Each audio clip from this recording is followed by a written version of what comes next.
Good morning, wonderful listeners. You've tuned into Post Session Podcast, a podcast filled with the stoke of a surf session and the wise guidance of an ocean voyager. Your water-loving hosts are ready to share this infectious state of mind while encouraging and inspiring you for your next adventure. Welcome. That was funny listening to our intro to the first time. So, welcome everybody. We're recording for the first time in a different studio. Thank you, Billy. Yeah, thank you, Billy at Pioneer Labs. Yeah, for doing this. It's pretty cool. We have today one of my favorite people on the planet. I thought I was your favorite person on the planet. I said one of my favorite people. His name's Carlos Coste, originally from Venezuela, but now in Bonaire. He's one of my freediving buddies. That's awesome. Yeah, we're going to talk about all kinds of stuff. We're talking about how Carlos is he was the freediving underdog. Ooh. But then he prevailed. I love an underdog story. Yeah, it's an underdog story, I think. Yeah. Personally. So anyway, Carlos, welcome. Hey, Ash. Hey, Carlos. Nice to be there with both of you girls. Super for me, you as well, Ash, are a super admiral woman, freediver, superwoman. She is a superwoman. Family, everything. And you are the leader of a big family, the Chapmans. And I'm super proud to be part of the team to do projects together, like we have been doing in Mexico and as well in Bonaire. We work together in projects. I'm willing to keep going forward with different ideas and adventures we have in mind for the next months and years. I've been thinking that I miss our time in Bonaire together. I would really like to do that again. Mexico's going to happen, but I would love to do Bonaire. I'm glad Carlos has some nice things to say about me because he experiences, how I'm non-responsive sometimes.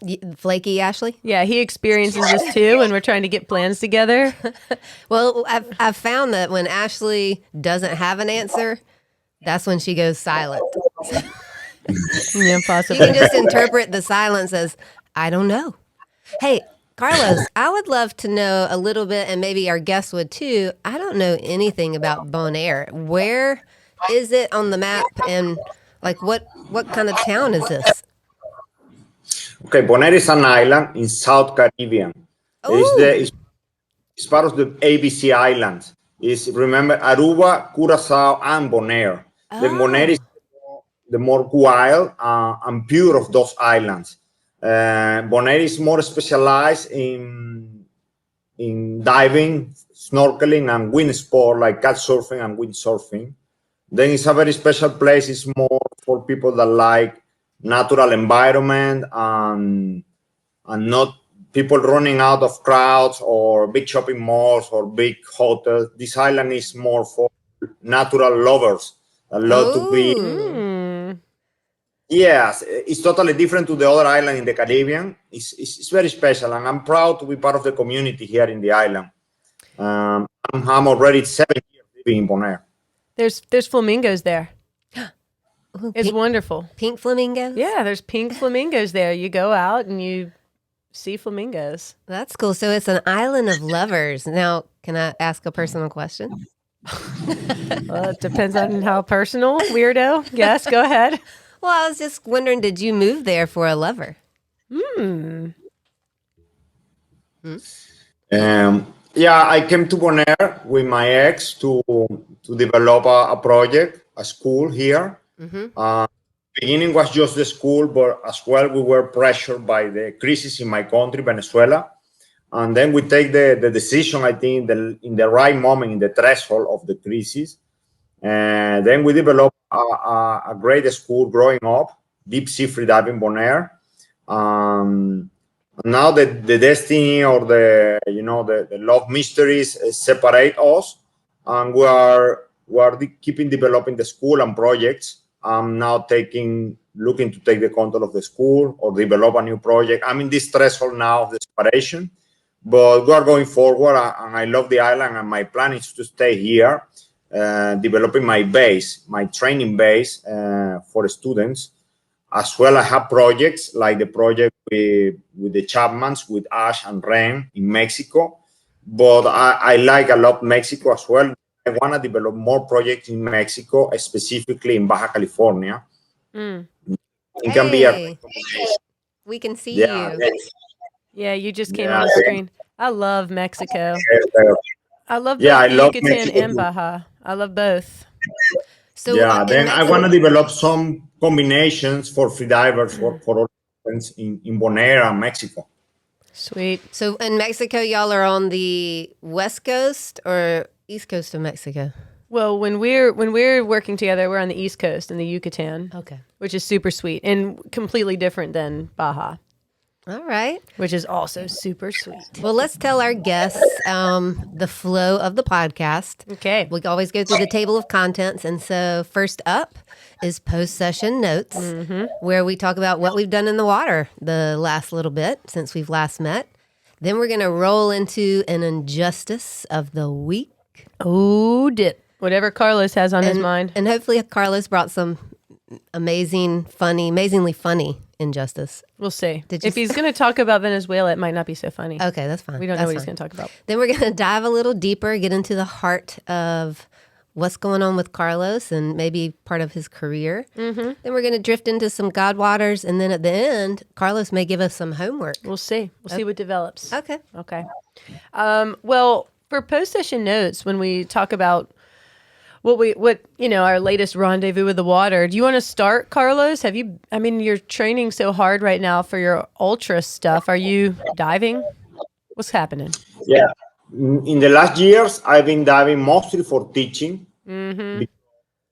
The school take a lot of energy from me, and it's good. I'm having fun developing the school and teaching my students. I love to teach. I love to communicate my skills and my tricks to the students. Mm-hmm. Well, because the separation process from 2 years ago, I was looking for something different to focus and to meditate. And before this crisis I had, or I'm passing through, I thought that I don't like running. For me, running was something a little bit boring and monotonous. And I was able to run maybe 5K, but it was not something passionate to me.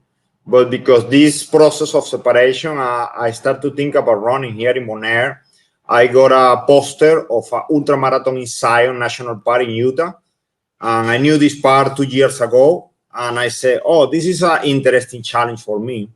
I like the challenge to try to develop new possibilities. When I'm already, for example, in freediving, I already did 12 world records. Then to make a new world record is not so interesting like when I did for first time, because I'm already on the elite of freediving. Then to become ultra marathoner was like a new real challenge in my mind and my body. Then I say, let's go for it step by step, but I will try to make it. Then I start to train from 2 years ago. It's funny that you were bringing up this ultra marathon stuff, because for probably 2 years now, I've been thinking about it a lot. I read Born to Run. Did you read that book? Yeah. I'm reading now. Yeah. I read it years ago, and I thought, man, I always felt like that was a new kind of precipice, a new horizon that I could explore also. And also something that I could do a lot easier than diving, especially when I'm in North Carolina and with the children. I could just pop out and do a run.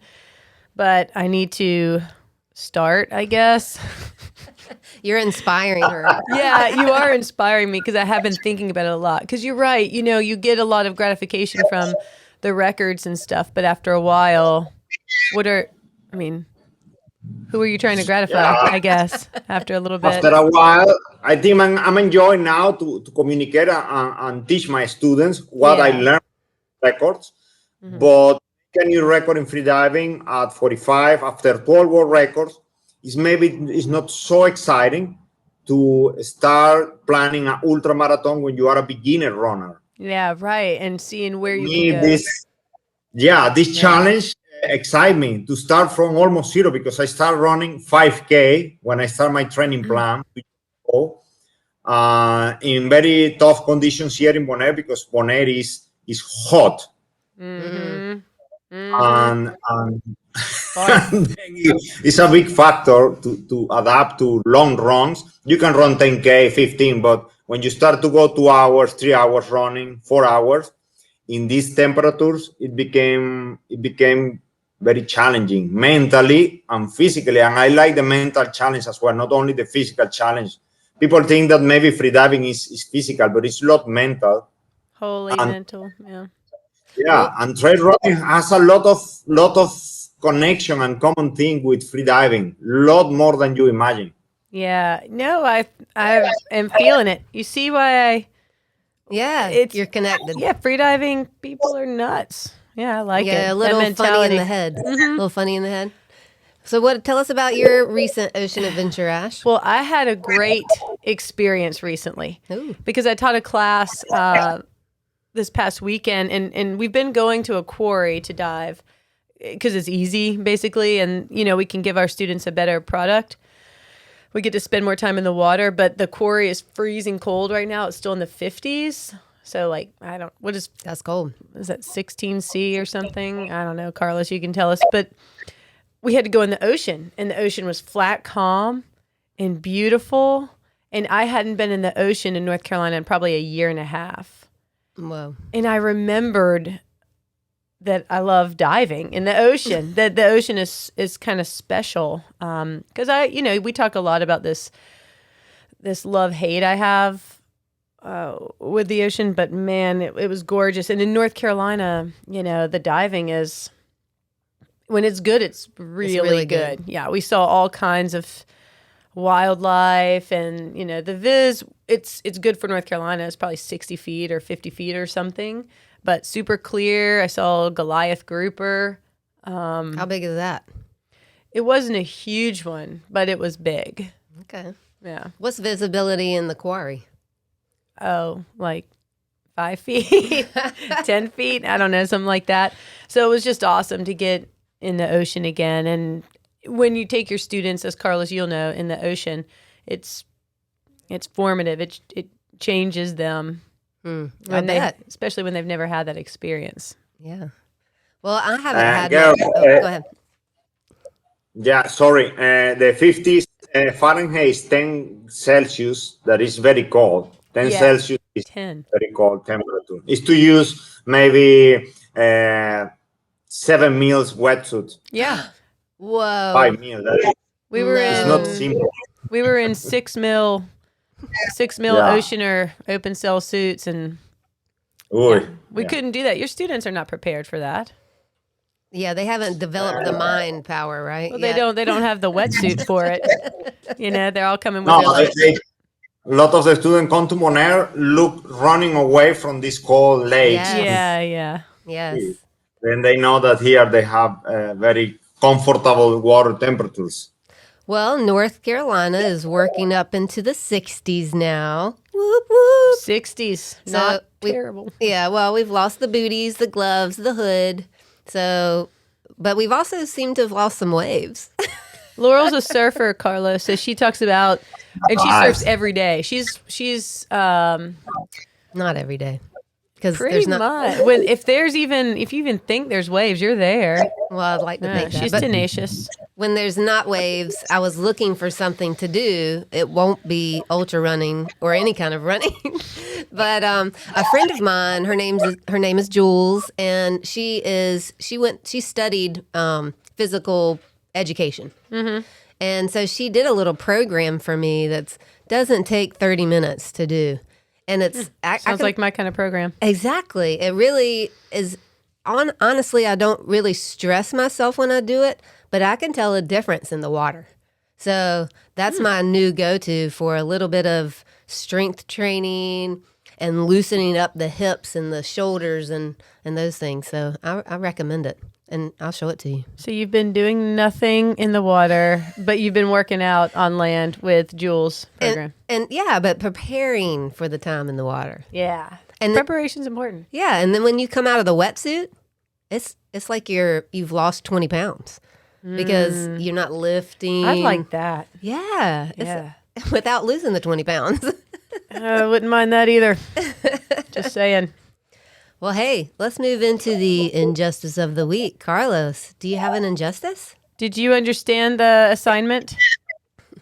Yeah, I will need some help from you. Remember, the English is not my mother language. What do you mean with We mean something that just seems unfair or wrong in the world. Injusticia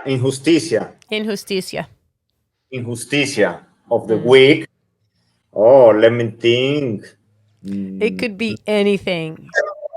Anything? It could be anything. Yeah, it doesn't have to be absolutely from this week in the news. It could be in your personal life. It could be in your country.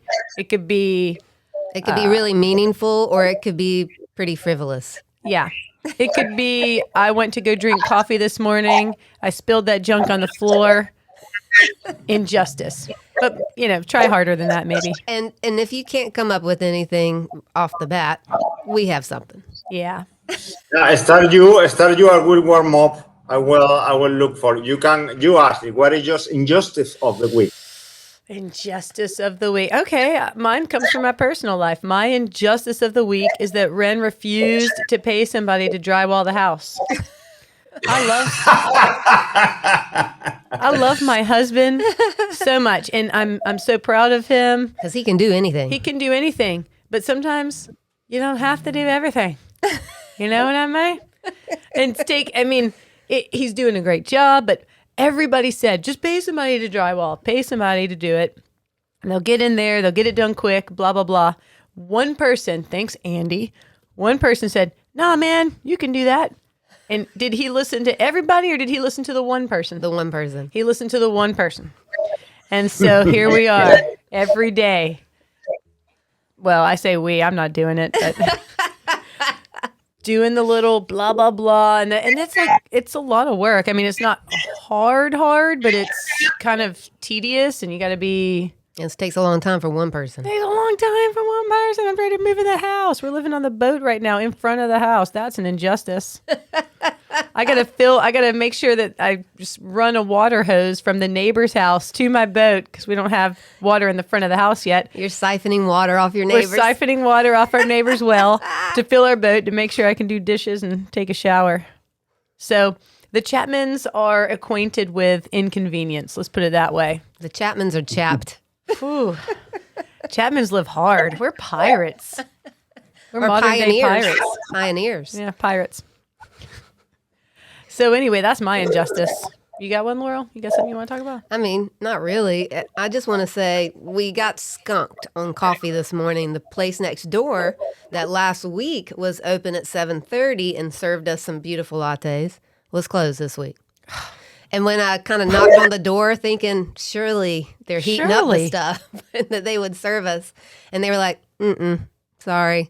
But the nice young man out here, Nico hooked us up with some coffee. Nico at the last Pioneer minute. Lab. Yes. You're not going to get your coffee early because he operates on south of the border time. Yeah. Yeah. So he rolls in kind of late, but his coffee is good. It's delicious. Yeah. So an injustice that was resolved. Do our injustices seem frivolous, especially since we're talking to Carlos, who's from Venezuela, who has this huge crisis in the country and all this stuff. And here we are talking about my coffee was late.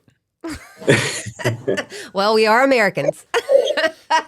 Yeah, I know about injustice a lot from different point of view, but I don't want to talk about sad things, and I just want to tell you maybe one injustice is I was planning originally to run the Zion Marathon, Ultra Marathon last year in April. I need to cancel it because COVID. Then I was this year, and in the last moment I have to cancel it with my passport renewal because of fail. Then, but I'm happy to run it here again in Bonaire. We're having a growing group of local trail runners. And then we're going to run it here and prepare an international event for next year. We want to do the freediving competition with Ashley and Ren in the future, but as well, we are going to do an ultra marathon here to invite people for all around the world. And I hope, Ash, you come to run it. Oh, challenge. Carlos, can you send me a training plan, a 0 to hero training plan? I'm not a trainer coach, running coach, I trust but you. I can give you good tips and I can send you names that can help you a lot. I need Okay, that. Hey, tips to start. let's make our goal to compete in the comp and run the ultra. Oh, it can be super, super. It can be a duathlon, freediving and Yeah. oh, I mean, the ultimate. And you know what? I'm going to set an American record when I go over there too. and you know this is Why this not? is very because there is a lot of myths in freediving about the people that do endurance sport like running or bicycling. But I've been running a lot, like never in my life, doing like 60K in a week rhythm. And go to the water with my students and I go, sometimes I push myself, I go no fins, dive to 40 something. And I feel good. I feel stronger than never in my life. Wow. Oh, Yes, that's what I Yeah. need. I think Yes, I think that the running, I'm talking about running in the trails, not running in the asphalt, because this is what I'm not running in the asphalt. It's boring for me. I'm running So in the boring. trail. This is an activity that is giving me more energy that I never imagined.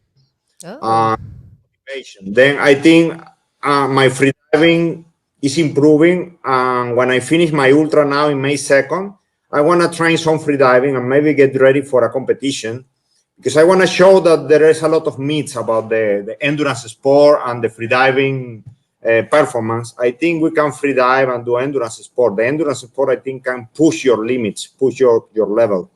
I think that's interesting. Maybe we should talk about that more because I always thought, and when I'm designing training programs for people that are looking to do some freediving records and things like that, I always think of freediving as a sprint because it feels more like a sprint, you know? But you're saying there's a marriage between the two.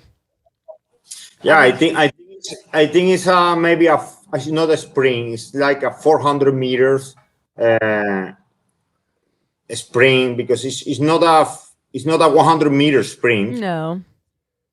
And it has you need an aerobic and you need anaerobic as well. You need both sides of the Both. and I think if you have the time to train and you can mix some endurance with the anaerobic training, it can make you a stronger freediver. A Of course, monster. has the time to mix running like I'm do and freediving. I'm lucky. I'm very lucky to live here in Bonaire where I can do everything together in the same area. Not all the people has this opportunity, but I think it's interesting to explore these training concepts and these myths about the endurance sport and freediving. I'm encouraged because he said he didn't like running, and I don't enjoy it either. I've done it just to challenge myself, but well, you like a challenge. yeah. Well, hey, should we flush down the injustices of Yeah. like there were 3? Yeah, yeah. And then we started digressing. We're done with injustice. Let's dive deeper, shall we? Do you want me to start since I know Carlos? Yeah. Okay. So Carlos, here we go. You over the years have garnered a lot of respect from the freediving community. You know, you have a great reputation as not just an amazing athlete, but also a coach, a trainer. You're just a cool guy. And you've been in it as long as anyone else that I know that's still participating in the world.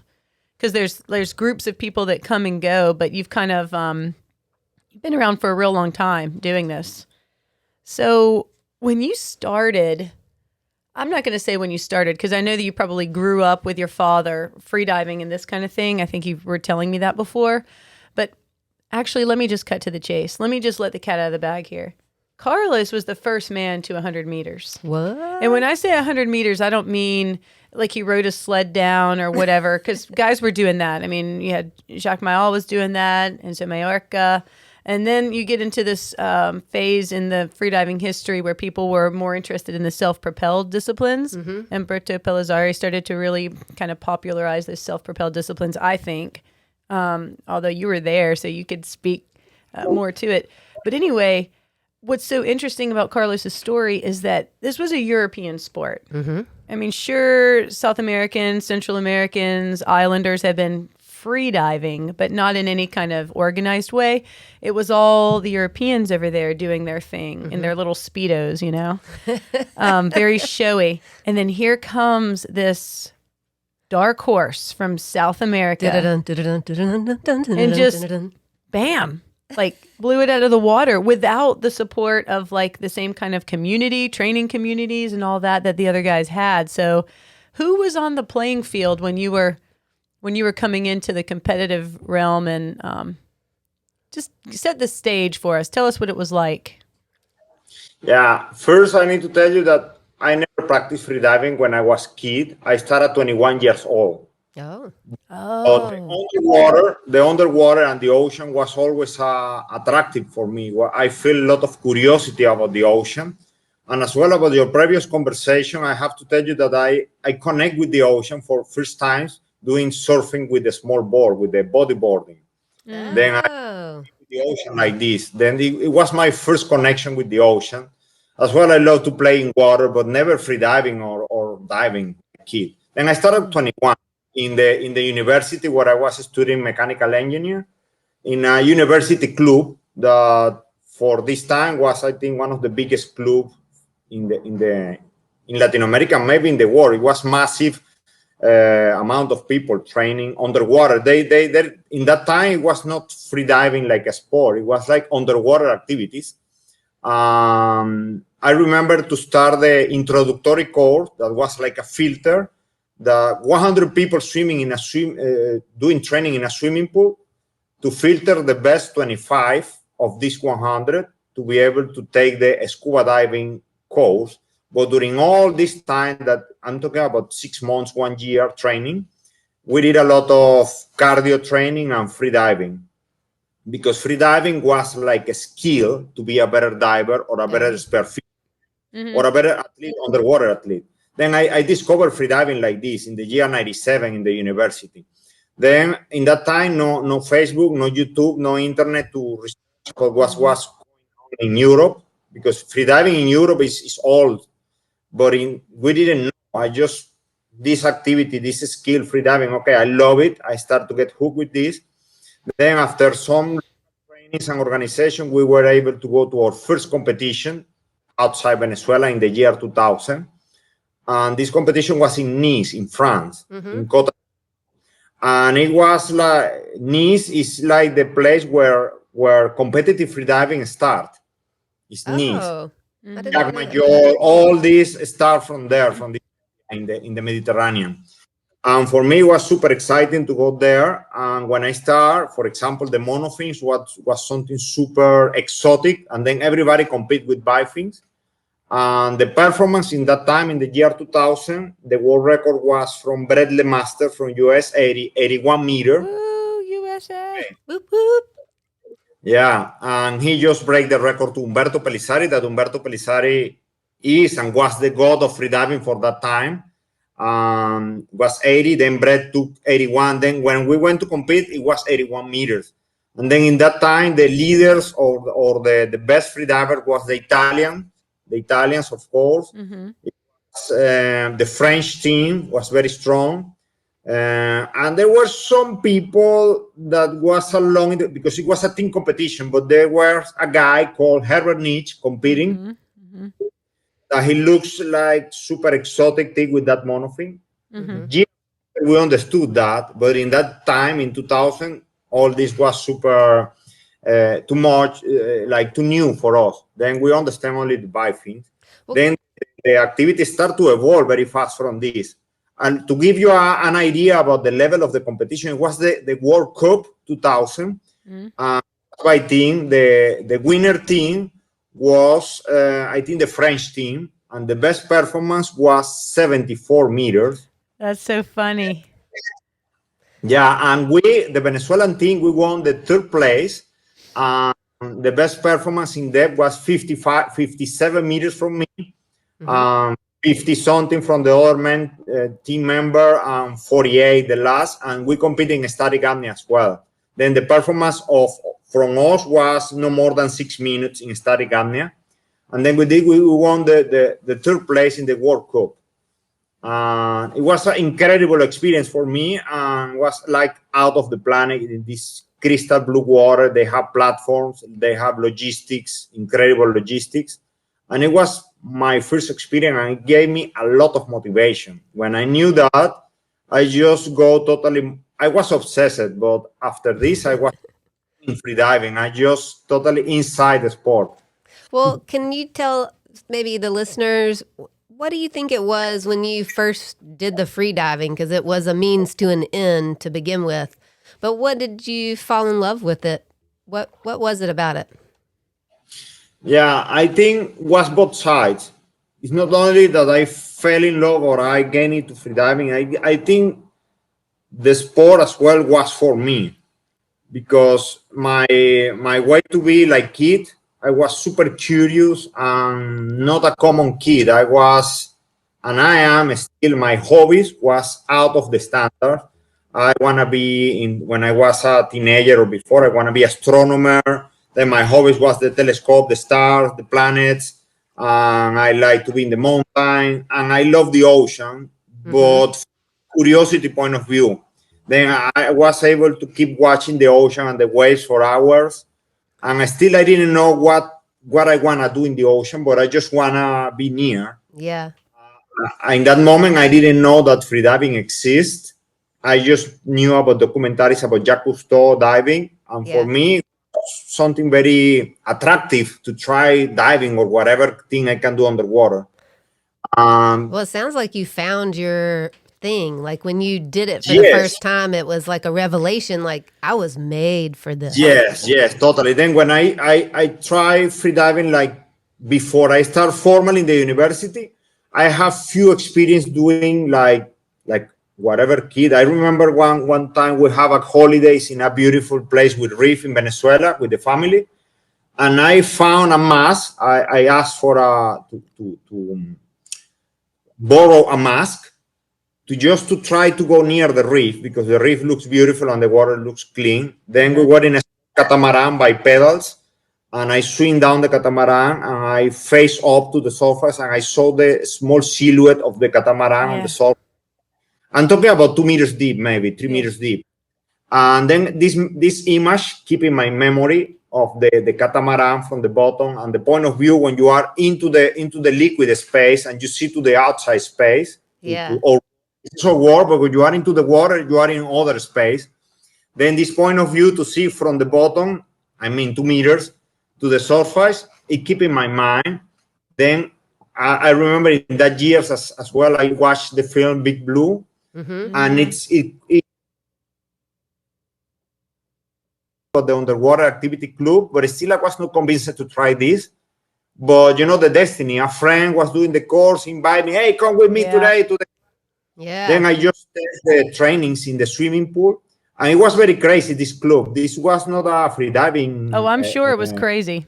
I'm sure it was. It was not disorganized. Yeah, it was not a free diving course. Let me tell you what it was, the training. For 6 months to 1 year, we start at 7 o'clock at night to run around the university, 20 minutes. Then we are right to the swimming pool. We do a kind of CrossFit training, like Navy style, push-ups, abs, blah, blah.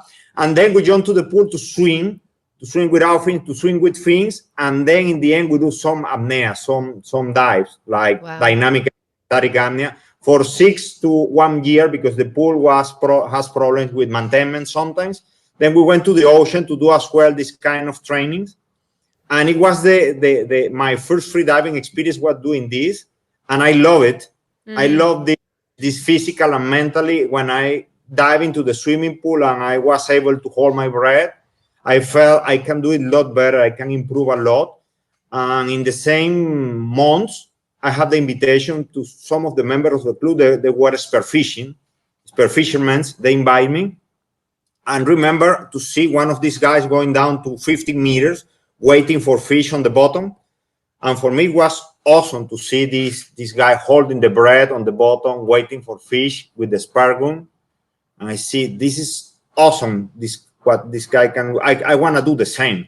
You know, we have a similar story because we started training at the university with a group of people, and it was very addictive. And I'll never forget my first competition was in Egypt, in Sharm el Sheikh, and you're probably there, Carlos, but I was an alternate, and I was doing the same, maybe 55 meters or something like that, but it was intoxicating for the first time, and then seeing all of those athletes just emerge from depth, it was overwhelming.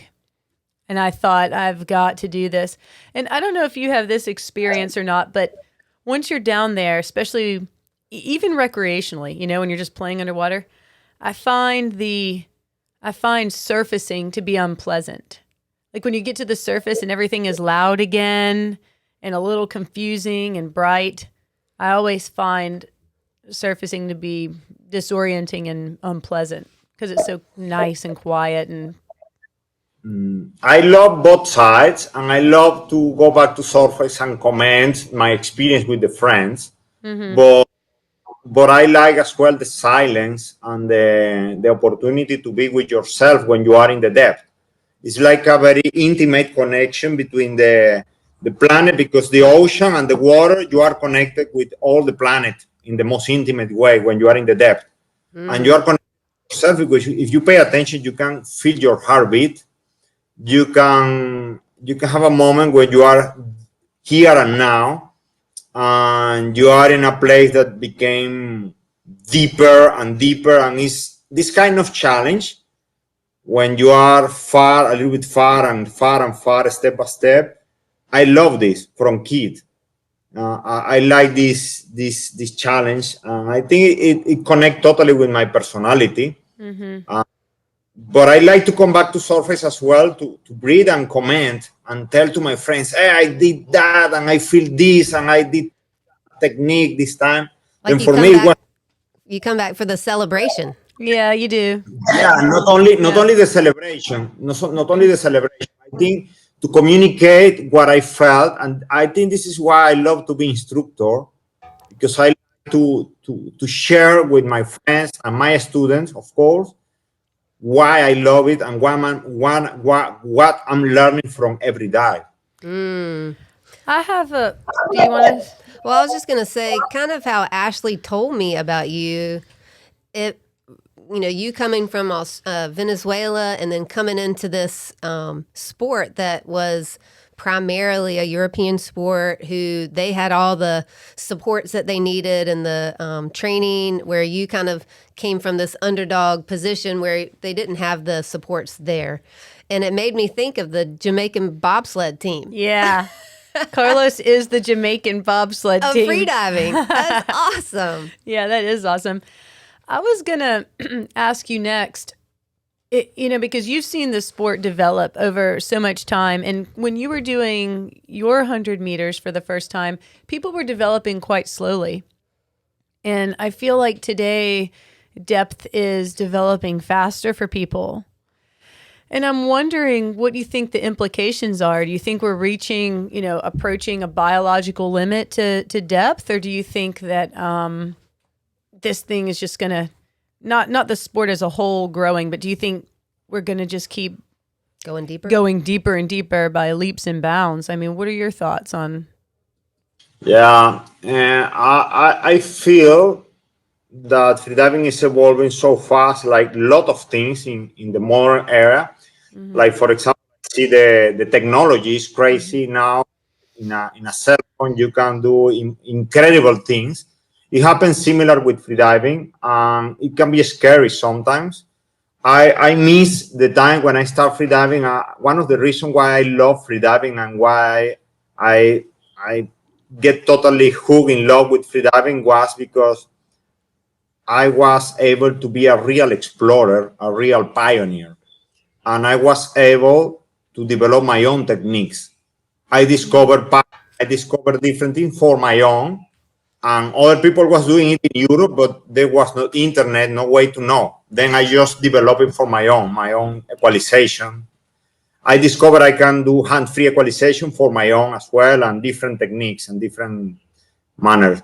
Now, because the technology and because the sport is more popular, it's more difficult to discover new things because it's already a lot of people involved developing ideas and techniques. And it has two sides. It has a good side because it's safer. We know more about risk, about the educational system. When I started, there didn't exist an educational system. It was just exploration and experimentation. I did a lot of experimental things with myself, but now a student can be safer with the instructors and the educational system and books and information in internet as well. But it can be scary and it can be dangerous as well because the people is improving so fast. So people don't understand that the lungs and your body need some time to adapt. Also, I think there's another deficit too, because I agree everything's safer and you've got that formalized education, but you kind of miss that self-exploration portion, which is kind of important both physiologically but also emotionally. That's part of the fun, is figuring out what works for you and playing with the process. I feel that in the first year when I was competing, it was more spiritual and as well more friendship style in the competitions and all the ambient between freedivers. And now there is a lot of new people that we no idea. Yeah. I feel a different spirit because the people, the new freedivers are developing so fast that they maybe don't have chance to create the community and the spirit before. But this is happening with everything in the modern times. Yeah. Maybe COVID era will change us a little bit. We are going to appreciate more the friends and to go step by step with things and to know yourself and to enjoy more this spiritual part. Because I miss this part in freediving as well from the first year. Maybe as well I became 45 years. It's not the same when I started. I was 20, 23, 24 when I was first time in Nice. It was other mindset, I have a question. What do you think? What is in you, or that quality in you? You've talked about it a little bit. That is that pioneer, or to search out and go beyond what people had done before you, and without the supports of these more, I guess, supported venues, you kind of came with the underdog spirit. But what do you recognize what quality it is, or how you prepare your mind to go further than other people? I do. I know what it is. What is it? He's got a screw loose. He's Cappy Loco. Cappy Loco's crazy. That's as simple as that. I would call it badass. Yeah. You gotta have a little crazy. I think one of the things that make different this is my opinion about why I did this way, is that my curiosity. I didn't pay too much attention to people telling, no, this is because I remember my family in the first years when I started, they said, but how you are going to live doing freediving? Yeah. Dangerous, and this is dangerous. You should not do this. But I was super passionate and curious. My parents always give me a lot of freedom, and they didn't tell me don't do this. As well, they was not super happy promoting me, but they didn't stop me. They didn't stop me. They just allowed me to explore. And it was very nice, from not only with freediving, when I do the astronomy and all these hobbies I have, I have a lot of freedom to explore and sometimes to fall down, making a house in a tree. I have accidents, and then they never stop me doing that. Then with freediving, I did the same. I just follow my curiosity and my passion. That's cool. I think this is important. I remember to be a man. I'm a dreamer. When I was a kid, I was dreaming all the time in my goals, in my objectives. And in the end, when you dream that way, this is visualization. Visualization is a powerful technical skill if you want to be a good free diver, you need to develop your visualization skills. It helps a lot, and I use it during my records and my competition. And I think this mental mindset helped me a lot to follow my dreams, to follow my curiosity, and just go for it. I think that is so cool and an encouragement to all the listeners out there that they would listen to what you just said, maybe even rewind and play it again, because yes, you have to visualize it. Yes, you have to have the passion, but the curiosity and playfulness and playing with it and not letting maybe regular boundaries that would hold other people back hold you back, and be able to look outside the box. And go ahead, Ashley. I think you also have to have a balance between your seriousness so that you can stay focused and execute. But also, I love Natalia Molchanova's quote that freediving is just a game for grown-ups. Yeah. And to keep that lightheartedness about it, too. Yeah. Carlos, you know what I love about Cenote's adventure when we go to Mexico together?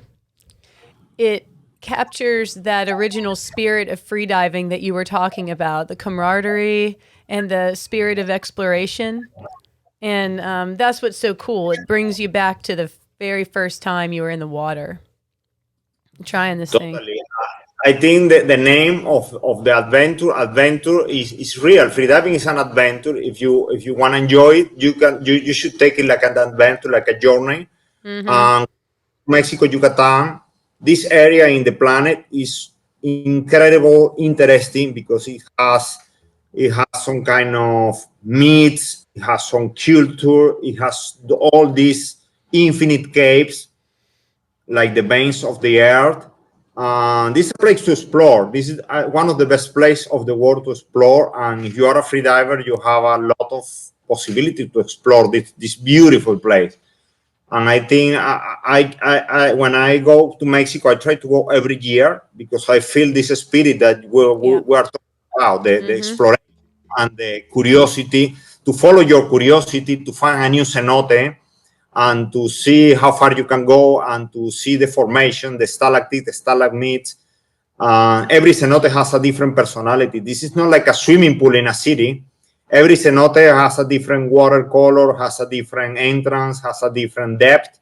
As well, all these cenotes has legends. You can find human bones down there, or animal bones. Then it's something incredible.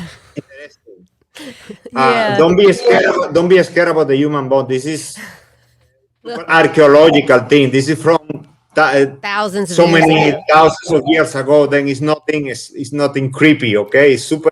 Well, since you mentioned thousands of years ago, let's drift into some God waters, because I have your story reminded me of a multiple thousands of years ago story of, you probably, if everybody's heard of this story, David and Goliath.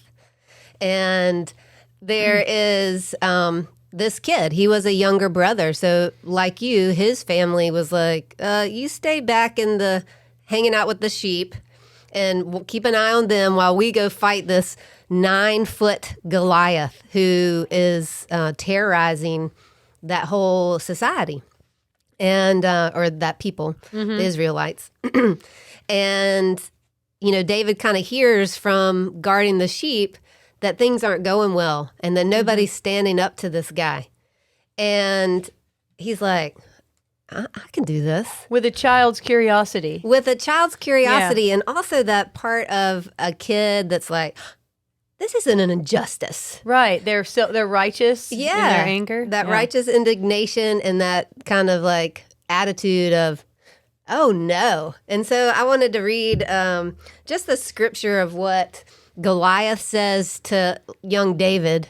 And the funny thing is like the king, I guess the establishment at the time was like, oh, well, we'll put on my coat of armor, take my sword. And David was so small and, not big enough to fit in his things. And so he just took his little pouch of rocks and his slingshot. Like little Carlos taking his plastic bifins over to Europe Yeah. to dive against the Goliaths. Yeah. And so Goliath said to David, when David shows up, this little kid, like, am I a dog that you come at me with sticks? And the Philistine cursed David by his gods. Come here, he said, and I'll give your flesh to the birds of the air and the beasts of the field. And then David said to the Philistine, you come against me with sword and spear and javelin, but I come against you in the name of the Lord Almighty, the God of the armies of Israel, whom you have defied. This day the Lord will hand you over to me, and I'll strike you down and cut off your head. Today I will give the carcasses of the Philistine army to the birds of the air and the beasts of the earth, and the whole world will know there is a God in Israel. And that the battle is the Lord's and not, right. He just knew that he had this thing that, like, wait, you're coming against God's people with what? Mm-hmm. And no matter how big it looked in front of him and how dire the circumstances, like all those army men that were already there didn't come against this guy. No, he was just going to wipe him out. And they were all scared, but David wasn't. No, well, like Carlos, David had more because he was understanding that he was fighting the Lord's war, right? So he had that faith behind him, but he also had. Go ahead. No.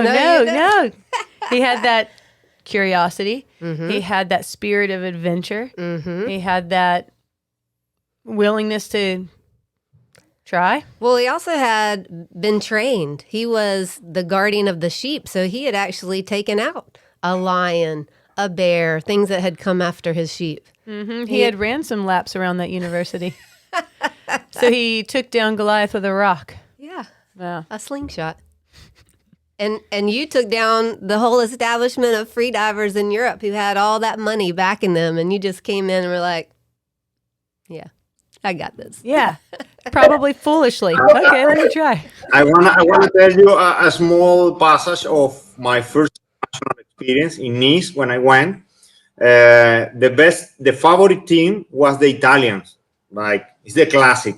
It was Umberto was the coach, and there were 3 athletes in the team competing. And all the athletes announced 57 meters constant weight depth dive, because it was a team competition. Venezuelan team, I was trained to do 60. I trained to do 60, but to be precautious and to don't put them in danger, I announced 57, like the Italian team.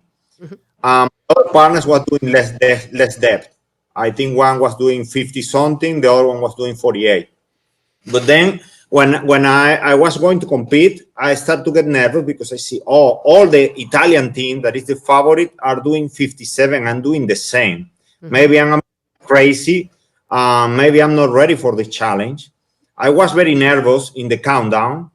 And then they have 2 lines to compete parallel. And the Italian athlete was first before me. Oh, gosh. The guy came up with a blackout. Oh, wow. And for me, I never saw a blackout before in my life. And I was just at seconds to go in my dive. And then I was super focused in my dive, but I see the creases of the blackout in the other diver. I see, the Italian guy that is top level team is doing the same dive like me and is having a blackout. That is brutal. I should cancel my dive now, right? Oh, yeah. That is brutal. And then the countdown telling me you need to go in maybe 15, 20 seconds. Then I was thinking, okay, I should cancel now. Let me see. Then I was discussing with myself, but I say, okay, but I dive before to 60 meters. I think I can try it, but I follow the countdown, I start my dive. I was going down 5, 10 meters, 15 meters, thinking I should come back now. I should cancel. I'm not ready for this. I will make a disaster. But I was discussing in my mind, but I say, keep going, because the visualization helped me a lot. When you use visualization and you train like this, you became like a missile. My mind was discussing, but my body was going down.